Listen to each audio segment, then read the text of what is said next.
So today we're going to cover the King's Gambit Declined as white. And as the white player, the King's Gambit Declined probably offers as big a challenge as simply accepting the King's Gambit because of the bishop that comes to c5, especially that method of declining it. And that's what we're going to look at today. And there's something to be said for this. I find it very hard to play against, and I've resolved a few ideas in terms of what to do with it. So, to begin with, you want to continue to develop quickly, and we're not going to get as quick a development because he's not accepting the gambit pawn.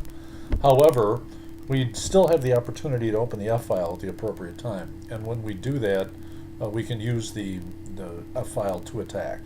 And that's standard with the King's Gambit or the King's Gambit Declined. If need be, we can castle queenside. Because of the black squared bishop cutting off our ability to castle unless we get our queens to something like e2 and then our bishop to e3 to intercept that. But it gets a little tricky in terms of move order. So you keep in mind that you can castle queenside, and it does work a lot of the time. And finally, I can't emphasize this enough, get rid of that black squared bishop, the dark squared bishop, black's bishop that goes from f8 to c5.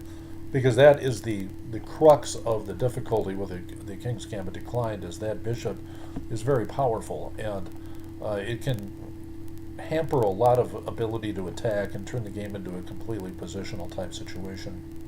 That's not what we're seeking to do here. Now I'm going to play something called some sort of counter gambit against this to get rid of the dark squared bishop in the following game. And I don't know, it's called the Rot Wheelie attack or the Rottweiler attack or something. So I don't know, everybody's got a new name for things these days. But I thought that I had actually made this up as I was playing it because I was a little bit bored and I didn't like the King's Gambit Declined. The people who declined it against me were getting good games and draws and things like that. The following person is rated 2184, and we're going to start our engine and we're going to show you what he does. So obviously I didn't invent it, it's got a name. There's hardly anything left to be invented in chess.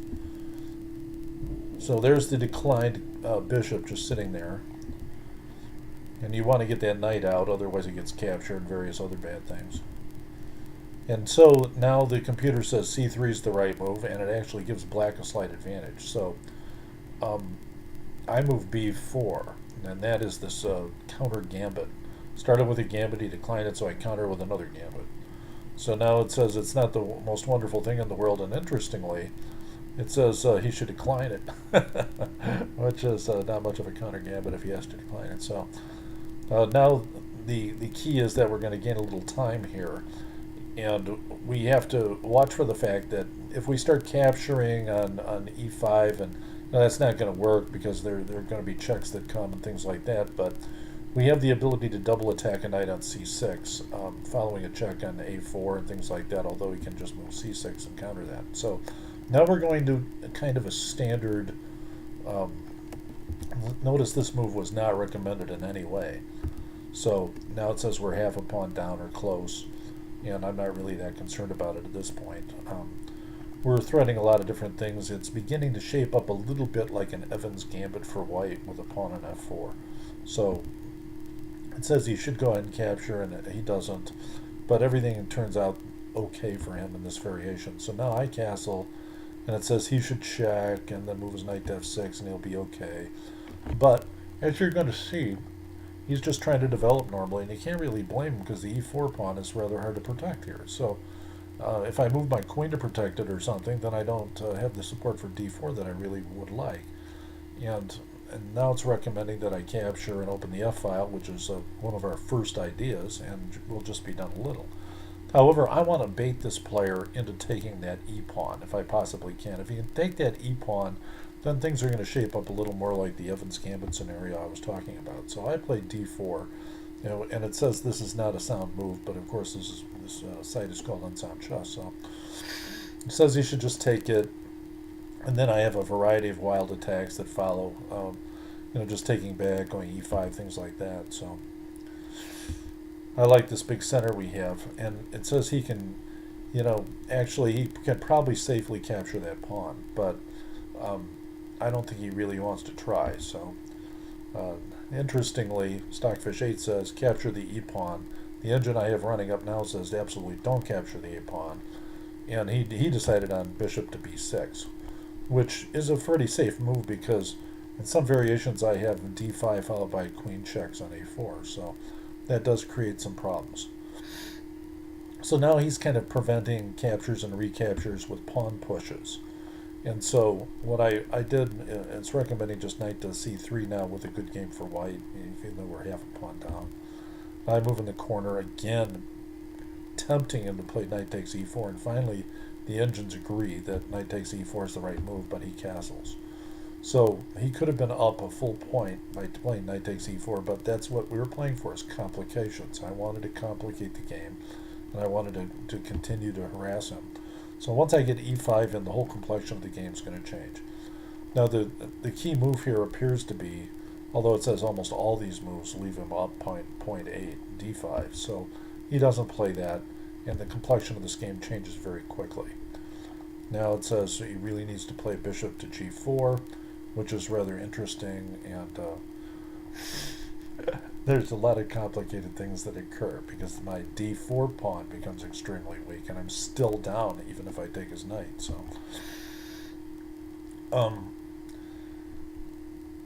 it's interesting, the Stockfish 8 says knight to d5, using the knight as a blockader. He has a quiet advantage. He moved his knight to g4, and even though the computer says black is up, I think black is lost here. So you know, that's just my opinion, and computers usually know more than me. So I moved my bishop out like this, and when it said I should have moved h3, the computer's disagreeing with most, but I'm giving my opponent every opportunity to beat himself, and that's kind of the key to this. Who wants to move queen to d7, block his white squared bishop in? He's going to move queen to e8.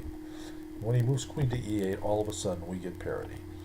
Now, if you look at this position carefully, I have rather poor development because I'm missing development of my queen side for the most part.